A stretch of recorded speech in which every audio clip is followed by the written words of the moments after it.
Hello everybody and welcome back to the third and the final episode of the Microsoft Flight Simulator press release breakdown, if you will. Now what this video was is it was basically everything that they saw in Sedona, and so now we get to see it firsthand. Or second hand, I guess in your case third hand. Anyway, so today we're going to talk about lighting and scenery changes. The scenery, you guys, is going to be phenomenal, but we're going to talk about some key aspects of that scenery and what really brings it out to really above anything else that's ever been done. So let's get forward. If you are interested in acquiring any of my Overkills tutorial guides for Microsoft Flight Simulator, or simply interested in supporting the channel, please consider joining us on Patreon. Patreon subscribers level tier 2 and above have access to all of my guides, as well as any future releases that come down the road. Patreon link can be found in the description below.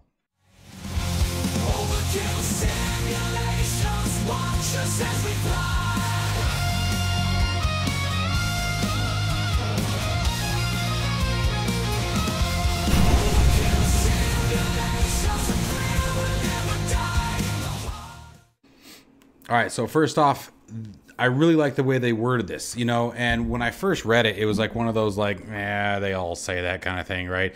The next generation of our digital twin. They've pretty much hit this one on the head. They kind of earned this one. The scenery that they did, so you guys know that the satellite imagery that's being used isn't just being like it was in 2020. Now, where there is a tree in the real world, there is a tree in the sim. Where there is a rock in the real world, with, you know, exception to size, right? Not all, but for the most part, where the rocks are is where the rocks really are. We talked a little bit about the terrain in the previous video of things that you're going to have to be considerate of. We're going to rehash a couple of those things. So first off, things like landing, right? You're going to have to start paying attention to the scenery that you're landing in. You're going to have to start surveying your landing fields. Even you bush pilots, where in 2020 you could take a 737 and land it in a grass field without any issue. Well, now you'll have a major problem doing that, right? Because the terrain is actually going to be modeled with dips and craters and logs and rocks and things that are actually going to impact the aircraft and its inability to land. But let's go ahead and talk about some of the detail. It's really phenomenal, you guys. They really did an amazing job. So before we get into the terrain itself and the imagery, they brought up the photometric lighting. Look at this night lighting in comparison. I didn't show an example because if you're flying 2020, then you know. But look at the lighting. Look at what they've basically done is that every light source that exists in the real world now has its own independent light source in the sim with volumetric fading and things like that. So the way I'm looking at it, sort of angle of disbursement and things like that. Everything, like if you take a look here on the statue and you can see the way the light is very bright at the bottom, you know, at the point of the source, then sort of fades up towards the top, gets darker at the top.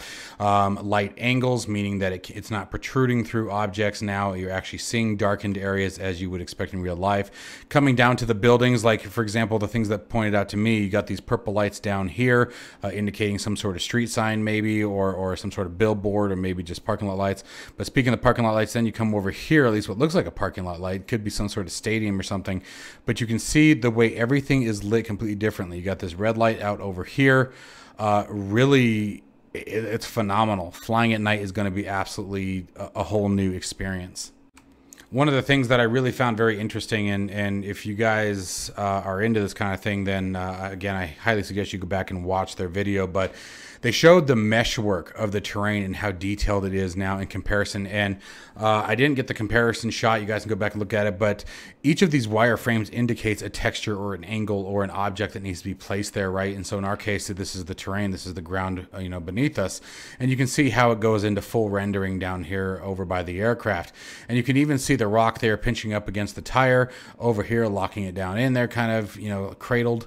And what they showed was in the previous rendering, so 2020, there weren't near as many mesh wires. The meshing was far, far broader, which is why the scenery and especially the ground terrain looked very, very washed out. And it's because you were taking a large image or a smaller image and stretching it. You didn't have that fine detail. It was a very hazed image, and that's why everything from the ground around the runways and things like that, and even the runway edges or taxiway edges, even just the ramp, that's why it looked so washed out. And a big reason of where the third-party developers came in and would increase that. But that's also part of why we saw such, depending on the scenery, why you could sometimes see such a massive FPS hit in comparison to other airports, where now it's going to be pretty streamlined. And I want to say, guys, that as we get into this, there is still absolutely going to be a need for third-party scenery developers. So I saw a comment saying the third-party scenery probably is going to be something that goes away. It is not going to be as prevalent, I'll agree. Scenery developers are really going to have to look at the finer details now in order to be, what's the word I'm looking for? I don't want to say valuable, because that seems like a shot to their work, and that's not the word I'm looking for. Viable, right? Not valuable, but viable. You know, is it going to be worth it, even from a scenery developer standpoint? Is it going to be worth it? If I'm a scenery developer, is it going to be worth it for me to dump into this map? They're going to have to really start picking and choosing what airports they do and how they change the scenery, because I think it's going to come down to the finer details. It really is, on whether or not a third-party scenery is necessary. So here we have an example, and we're going to have a lot of these moving forward. This is MSFS 2020, and you guys are going to be able to pin 2020 versus 24 in all of these shots very, very well. And this is why we're talking about this. The scenery, so thinking about that mesh work that we just saw before, this is without all those mesh lines. There's still some, but there's far, far fewer in 2020 of that mesh generation for texturing than there is in 2024. So here we have 24. Look at everything from the caps. Let's sort of do a back and forth. So here's that same image, same location. I mean, everything from the washed out caps or the tie down caps to the lines of the paint, to the cracks down in the pavement. And then we come over 24 again. Look at that. Just absolutely. This was the first image that they showed that I was just like, I was taken back. Like, I have seen plenty of, obviously, video footage and screenshots of 24, just like you guys are seeing now, but they really went above and beyond with some of these. So here, again, we're going to have a lot of these. I'm just going to sort of call them out 2020. Again, pay attention to the slopes. Pay attention to the rock lines, the rock faces. Pay attention to your trees and the detail in the trees and placement of trees. You're going to see things that are in these images in 2020 that are just gone. All right, so there's 2020, there's 24. Okay, again, completely different rock face, right? And you guys can see that now they are using a completely different satellite imagery. Here's the Bing base, right? So they've got pretty much all of North America. Definitely the United States is covered. Most of Europe is covered. And then some of the other areas they are bringing in. The white, I believe there's nothing. It's going to be sort of as is. We'll have to see what's coming in. But their goal, I guess they are purchasing. They have to purchase these images. And their goal is obviously just like with 2020, updates will come, world updates will come, and they're going to be purchasing.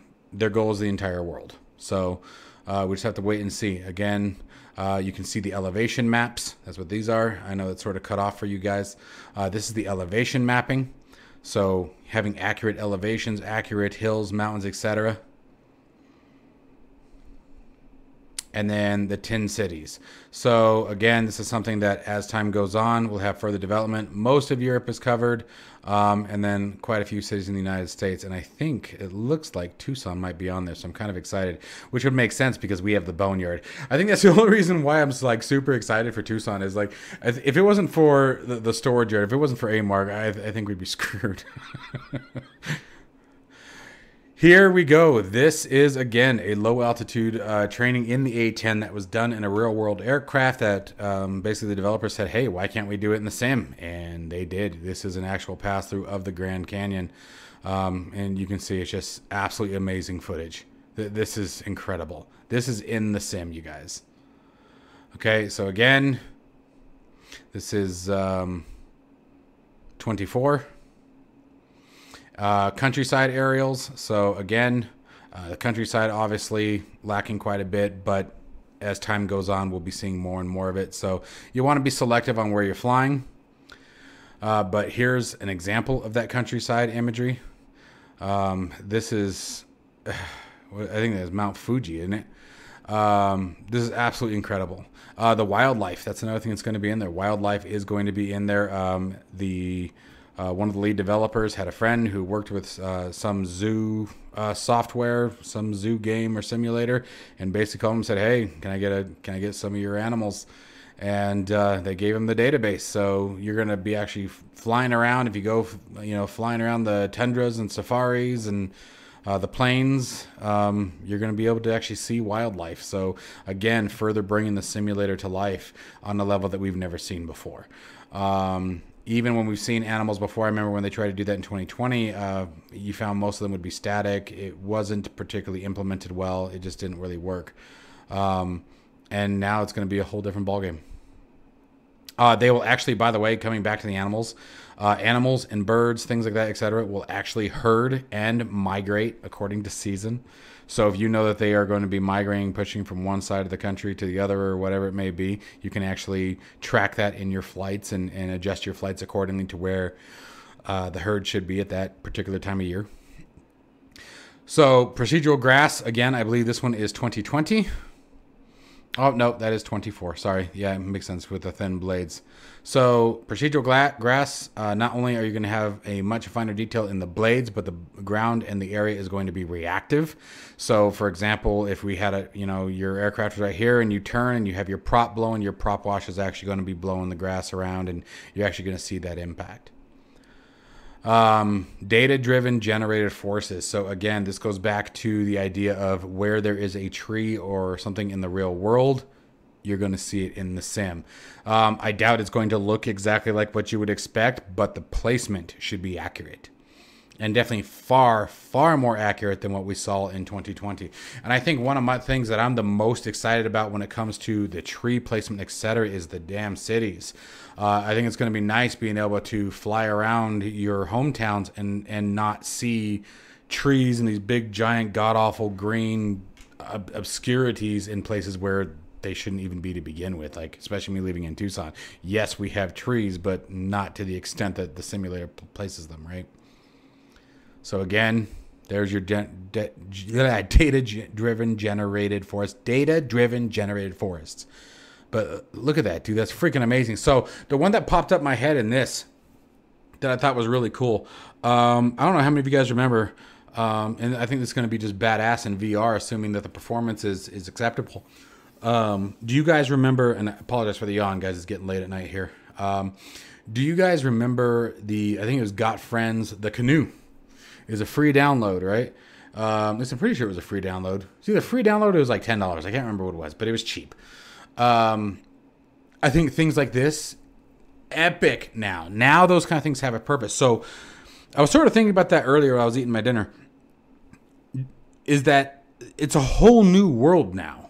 And what I mean by that is if the imagery like this becomes something that is truly global, right? And even if it's not global, even if they have a specific set of places that you can go like this, let's take a look at the Got Friends canoe. Let's revisit the Parallel 42s.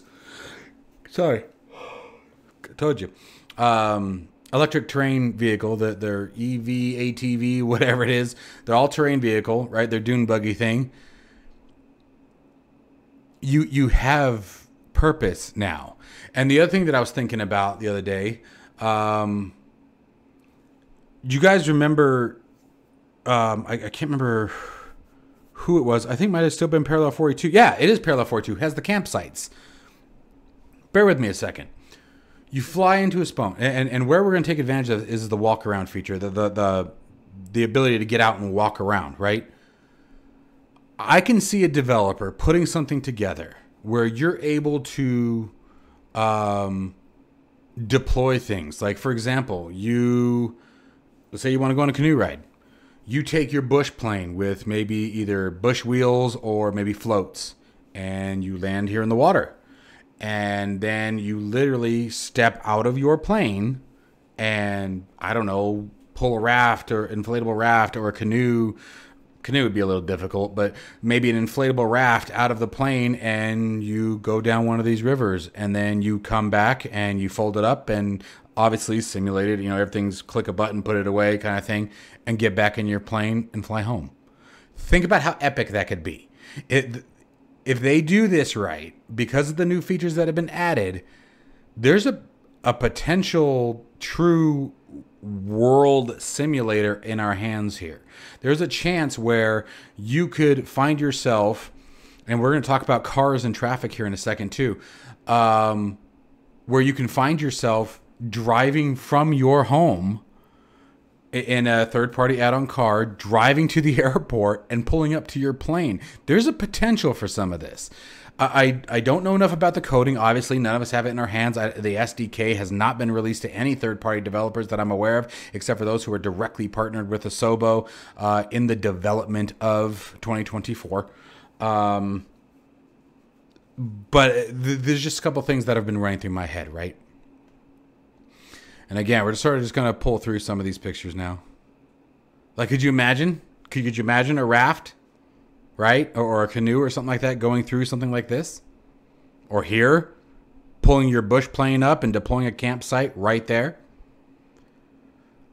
Like, this could be really epic. This is going to be 2020. There's 24. 2020 again. 24. Same. 2020. 24. And so we were talking about earlier, like these rocks and sticks, is my understanding, the way that I understood the presentation is they're really there. These rocks are there, is the way that I understood this. Again, 2020. 24. Look at the trees. The trees, they've done such... what a welcome adjustment. What a welcome change is the trees. The trees, man, it's such a big change. It actually looks like a forest. 2020, check this one. This one's pretty impressive. Check this out. Boom! Let's back that up for a second. I want you guys to see this one again. Check everything from the background. Pay attention to the wheels and the aircraft. Pay attention to these trees here on the left. Here we go. 2020. Look at that. Look at the tree detail. And we thought this was pretty, and it was. And then, like, this one blew me away. This one was impressive. This one had me going, again, I believe this is in Canada. Like, can you believe that? Like, this is in sim. Like, the sightseeing in 24 is actually going to be sightseeing. It's actually going to be something worth doing. That's Mount Fuji, which I think was in the same image, wasn't it? That was the same image we saw earlier. Anyway, so 2020, 24. Look at all the pebbling. Look at all the rocks. Look at the trees. Let's back that one out again. That tree isn't even there in the same shot. Same shot, and that tree isn't even there. Pay attention to some of the lighting and the buildings in the background. Like, it's just incredible. Just freaking... The cloud structure. Cirrus clouds are also now properly modeled. Or, I'd say more accurately modeled. They're in the sim now. Just phenomenal. And again, the Grand Canyon, this is 2020. 24. Airport lighting at night and airport detail is completely different. So look at all the reflection down on the ramp. Look at all the detail in the terminals. You can see things going on inside the terminal. Lighting, the reflection off the paints. Now we had some of those reflections before, but the way the light source, the ring lights, lights in the background. Look at the ground texture. It's very clearly a rainy night, or just after a rain, it looks like. Just incredible. You got people in there in the terminal. There's actually going to be activity. There's life to the airport now. Look at the ground equipment. Just amazing. Absolutely phenomenal. Oh, because I had that in there twice. My mistake. There's your people. More people in the background there. Look at all the detailing on the jetway. Like it's crisp. It's so crisp. Even right down here, look at the truck. We were talking about cars earlier. I was told you we were going to get back to that. And there's a better image here that we're going to get to in a bit. But look at the detail just on the ground vehicles. Like everything has that full crisp detail to it. Although that tire looks flat. Just absolutely amazing stuff. Runways now. Airports. So 2020, 24. Now this one, there are certain parts that this one looks a little bit more washed out. Now there's more tire marks. The runways are dirtier. There's more indication of activity. But then there's other parts of this image that, I mean, I guess, and when you look at the wear and tear and the dirt, I guess it's more realistic, but it's like some of it, it looks like almost they went with too much of a blur on this. I'm not sure what happened with that image, but that one, I'll let you guys decide. Tell me what you guys think. This is a fantastic one. Okay, so same airport. I believe that's 2020. 24.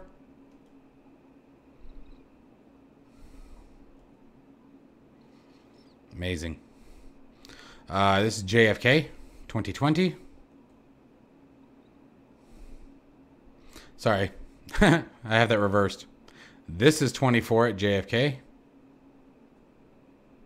That's 2020. This is 2020 JFK. That's 2020 JFK, or Aspen. So this is 2020, 24. 2020, 24.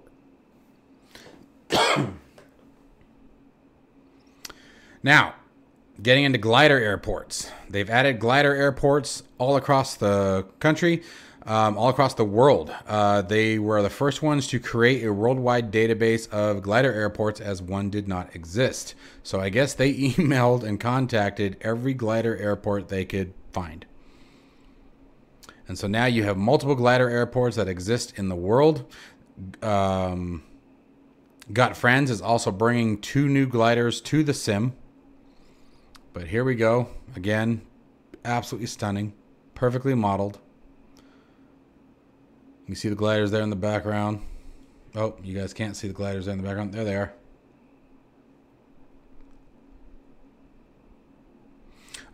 The winch and launching equipment, some of it very sort of thrown together, but all modeled. So for you glider pilots, and here's the database that we were talking about. First one ever created. And I guess it's free market. They're going to share it with everybody, anybody and everybody who wants it. Oil rigs, same thing. Look at that. God, looks gorgeous. God, I can't wait. I can't wait, man. Bring that back down. There we go. Just phenomenal. Again, a full database. All the oil rigs exist in the world. They're out there. Helipads. Multiple new helicopter landing points now. There's your helipads. And then again, another worldwide database now available. Vertical obstructions and obstacles. So we now actually have to worry about things like vertical obstacles. So all of these red indicator poles will now have the red blinking light. Or obstacle poles will now have the blinking red light on them. So when you're coming on your night flying, you'll actually be able to see those red lights. For a second there, I thought that this might have been Tucson or Phoenix, because we have one that looks very similar to this out here.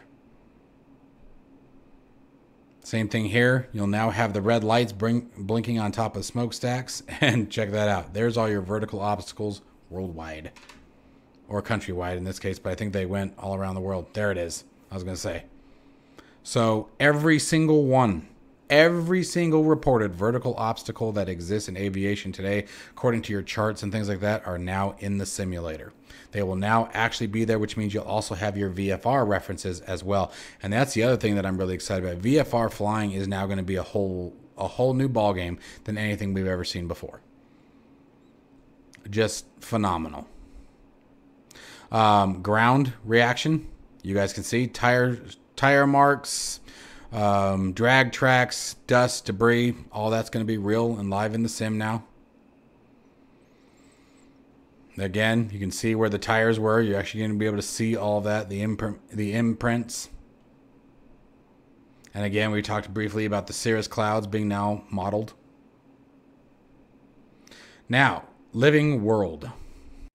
We had talked briefly about this, cars, right? So first off, you're going to be able to create your own pilot, your own avatar. Hundreds and hundreds of, or thousands of faces, bodies, etc. From every region of the world. So, you know, if you fly to a specific location of the world, you should see someone who is both dressed and represented as someone who is, you know, from that region of the world. So no more seeing, you know, someone who acts, walks, talks, dresses like an American in, I don't know, Japan. Right? So you're actually going to see what you'd expect to see, everything from clothing to facial features, skin tone, etc. So again, I agree, life to the world. Here's again the human improvements and even the texturing. Like if you think about the AI pilots, right? The co-pilots, you know, that weird jaw square line thing they had going on before. Complete change to the human representation inside the sim. This is what we were talking about earlier. One of the developers, the lead developers, that's what it was, Zoo Tycoon. They got a hold of all of the animal modeling that was done in Zoo Tycoon, and those same models are now inside the simulator. I recommend you guys go to YouTube and look up Zoo Tycoon so you can see what they look like. Really well done. It's going to be cool seeing that in the plane. It's going to be cool, and especially with the coloring and the just the overall rendering that's being done inside the sim, especially since ray tracing is a thing now. Well, there you go. Here's a perfect example. That's a kangaroo. Like this, I can't wait. It's going to be cool. It's going to be so cool. A zebra. Like this is what we're going to see. It's phenomenal. Absolutely phenomenal. Like there isn't much to say other than holy crap. I'm curious what kind of impact that's going to have to FPS, but is what it is. Continuing on with the living world, let's talk about the cars. This is where I was talking about earlier about someone could do now a legitimate add-on of a vehicle. You know, someone could make me a Challenger and I'll drive my car to the airport, you know, as you start your flight app, right? You drive to the airport. Here was 2020 car models. This is 24. So they literally took all that washout, all that awfulness, and now it's going to look like an actual car. And, you know, it doesn't have to be perfect. It really doesn't. You know, I mean, again, at the end of the day, this is Flight Simulator 2024, but it's going to add a lot. Look at that. Look at the difference there. It's going to be... Although, I think they tried to do a Camaro there. I can't tell. It has a Camaro hood. It's a very Camaro hood, but yet it has a Mustang back end. I'm not sure what you're doing there. But anyway, absolutely incredible. Oil rigs. There's now, I think they said 600 ships at any given time that are now modeled in the sim with real-world routes put into the simulator. So you'll actually see marine activity. And the marine activity looks fantastic. Absolutely fantastic. I still am blown away that the water is now also three-dimensional, meaning that you're going to have to both pay attention to wave direction, wave intensity, water intensity, flow, wind. It all comes into play now. Like you're going to actually have to pay attention. Like you can actually bury your airplane now. So the water is a whole bag of holy crap. Look at that. Absolutely stunning. So aircraft, they now have, you guys know that we only had like 3 or 4 different types of airliners that you would ever see in AI traffic. They now have every single commercial airliner and aircraft that you guys could expect to see in the real world in the sim now, with the caveat that they don't have all of their liveries yet. The liveries, guys, just so you guys know, have to be licensed. They're not just allowed to use any livery they want. Because they are, you know, a money-making entity. So they have to get licensed in order to, but I guess they are working on it, and their goal is to get every livery that you would expect. That way, no matter what region of the world you fly to, you would see the appropriate companies flying there. So that's quite the undertaking. That's pretty impressive. And again, here's an example of that. Everything from business jets to commercial jets. So pretty freaking amazing. Getting into the aircraft, it's ridiculous. So first off, they now have photometric lighting on the aircraft as well, which means that your detail and your shadowing and your depth are going to be significantly improved, right? So you're going to have faded shadows where the best way to think about it is bring your hand to your face. All right, I'm trying to show it. And you guys can see there's a nice straight line on the side of my face. But if I bring it out, okay, you can see that line fades away. It starts to break up to the point where the line stops being even identifiable, right? So that's essentially what photometric lighting is going to do to the shadows. So when you bring it in close, you're going to have that real detail. So you're going to be able to determine by the shadow whether it is something very up close that is casting the shadow or obstructing the light, or if it's something that's far away. And I think here's another perfect example of that. So I think this is 2020 actually. Yeah, this is 24. So here in 2020, you guys can see everything, all the shadows were pretty much the same. Everything had that washout that I was just talking about. Photometric lighting does this. So now the shadow being cast here from the MCDU or the FMS there is very, very sharp. It's very, very defined. It's because the obstruction source is very close to the casting source. But if you come back over here, look how it starts to fade away, starts to break up like we were just talking about. That means it's something further away casting the shadow. In this case, it looks like it's probably the yoke, right? So very, very cool. So shadows are going to be far more accurate, which is, you guys will be surprised how much that changes the immersion aspect of it too. Glass scratches are now implemented into the aircraft. So especially on older planes, things like that, you guys are going to actually see that obstruction, see that glass impact. And especially as you get the sun or something like that behind it, it could potentially cause a problem for you. I'm kind of curious if this is something that's going to be able to be disabled or not, because I could see the scratches being good for some and I could see it irritating others. So if not, I'm sure we will see a lot of clean windshield mods hitting flightsim.to here soon. And now getting into the actual aircraft. So we're going to have, your hot air balloons, things like that, like we talked about before in the previous video, that are now default in the sim. You have your propeller-driven hot air balloons as well. So you can either choose to just fly and go up with the wind and let the wind take you where it will, or in this case, you can actually steer the aircraft. I don't know why you'd want to take a very long trip in a hot air balloon, but hey, to each their own. Skyships, again, very chill, very calm ride, but that's now in there as well. It'd be kind of cool to park one. No worry, Bill, I got it. Just open the door. You guys remember this? This was another one that Got Friends had pulled out. I guess they actually spoke to the real gentleman who developed this in Los Angeles and got the ability to put it in the sim. I had to laugh when I was watching the video. One of the things that they asked him was like, how high will it go? He goes, I don't know. I can't blame him. I don't know that I'd want to go that high in that either. But I thought that was funny. They have a variety of aircraft for entry level. Obviously, these are all aircraft that do not require a pilot's license. Your ultralights and paragliders and things like that, you do not need a pilot's license in the real world to operate these, which I think is crazy. But just because of how high they fly, I get that they don't require a whole lot to use them, but they can still get up there. I feel like they can still be a problem. But anyway, so there's one with those big old bush wheels on it. Gliders we talked about earlier. Here is the Got Friends team. That is Brandon. I have actually spoken with him a few times on Facebook. Very nice guy.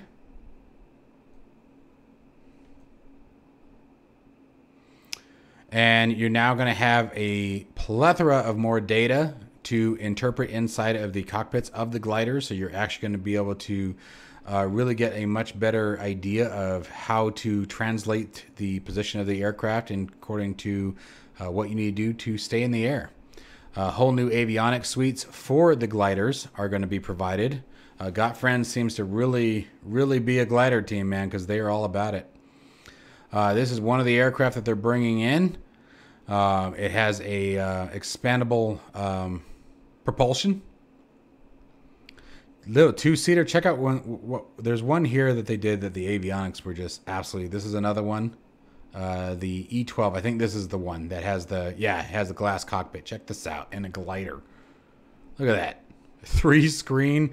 I can't remember if they said that was the G3 with the GTN 750. I can't remember what they said that was, but I guess this thing can fly for like damn near cross country. And you can see that it also has an expandable propeller or engageable propeller if necessary. Bush planes. There is the, I don't remember, I don't want to say what it is because I don't remember what it is now off the top of my head. I know the Got Friends Wilga is in there as well, but I don't think that's it. No, I know it's not, because the gentleman that actually they worked with the guy who actually owns this aircraft and made sure the performance and everything like that was very accurate on it. This is the kind of stuff that I guess he actually did with it. That, I believe, is the Got Friends. And that's another one. They're also going to have the stall challenges. So if you guys have ever seen on YouTube where they try to land and take off in as short distance as possible, you're going to be able to. This has Got Friends' aircraft. You're going to be able to remove things like the engine cowlings, the doors, and all that stuff to lighten your aircraft up. You know, get that every last inch. And then, just like everything else, MSFS 2024, they are looking to make sure they push out all of their updates at least once a month. There's a lot, guys. I'm going to wrap this up here. I think I've covered all the good stuff. Everything I have left is just sort of little tidbit stuff that really isn't particularly necessary. I was blown away. I watched the full hour-and-a-half presentation, and there's so much information that I still wasn't able to cover. There's so many topics, so many points that I may have even been a little vague on. It was a lot to absorb, and that's why I made these videos, is because it was a lot to take in. I broke it down into the 3 sections just for myself, because it was a lot. It's going to be nothing like 2020. There's virtually no comparison. Any fears or concerns that I had about 2024 are gone. It's going to be an absolutely amazing experience inside the simulator. And I have I work in the industry. I know that there's going to be bugs and things like that. There always is when you have essentially another new branch of software. I mean, this really, even 2020 was nothing on this scale. So I'm expecting the first couple of months to probably still be a ride. It's going to be interesting. But at the same token, I know that they learned a lot from 2020. I'm not too concerned as far as the cloud aspect. The only thing that worries me about the cloud is if you have a bad day with a low internet connection. You know, sometimes our internet speed, fluctuates out here. For the most part, I would say 8 days out of 10, I'm running 930 gigs down. Or 30 megs down, excuse me. I wish 930 gigs. Could you imagine that? Anyway, 930 megs down. So, I mean, I don't normally have much of a problem with that. But I know that not everyone has that kind of internet speed. Not everyone has that internet speed even available to them yet. So I worry about that. I worry about what the gamer experience is going to be looking like, or the pilot experience is going to be looking like for some. At the same token, that does sort of counteract. It is counteracted with the rolling cache. I think if anything, your impact may look more something like, if you have a low internet speed, probably longer load times is what you can expect, and maybe a bit more stuttering as you transition in new areas. But we'll just have to see. We'll just have to see what it looks like. But any genuine fears or concerns that I had about 2024, they're far outgunned by the pros. I mean, the pros are just phenomenal. If you guys pre-order the 2024, you do get the CL415 for free in 2020 right now that you can actually use and play around with. Also, one big key that I want to talk about is you will now be able to rent aircraft in Microsoft Flight Simulator 2024. So this will be up to the developer to decide whether or not what the price will be. So even if it's a third party, it'll be up to them to determine how much it is. They can even make it free, is what my understanding is, to rent it. So basically, it's a try before you buy. Eagle Dynamics, DCS World, is doing that right now, guys. They've been doing it for a while now. So it's nice to see Microsoft Flight Simulator kick that up. And I think that's a really good one. I think that's a big, big kicker. It really opens up the doors to, do I really want to buy this? You know, we all have those regret aircraft sitting in our hangars that we flew once and will never touch again because it was so awful. Or maybe it was just an experience that we didn't, you know, we thought we might be interested in and weren't. So this is really a slick system. You will also be able to purchase aircraft as a gift. So you will now be able to buy your friend or family, whoever it may be. You can buy someone a plane. So that opens up birthday gifts, Christmas gifts, etc. And finally, the last points on the feedback. We talked about this in the very beginning of this series. I'd say they've pretty much hit all of them based on what I've heard. I mean, obviously there's still some speculation. There's still some room to be, you know, a little wary, you know, keeping the guard up, right? I'm not trying to get my expectations too high in the aspect of launch day. Like I said earlier, I think it's still going to be potentially a crapshoot, but any kind of large scale launch like this, you're bound to run into that. So I'm not worried about it. You know, it's going to get addressed. I know it will get fixed. I'm super, super excited and pumped for the features that they've added for this. The scenery alone has me just blown the hell away.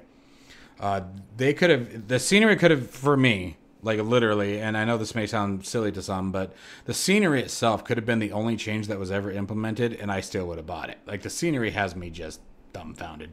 Just absolutely blown away. I can't wait to get in there and take my low-level flights and grip it and rip it, man. It's going to be a lot of fun.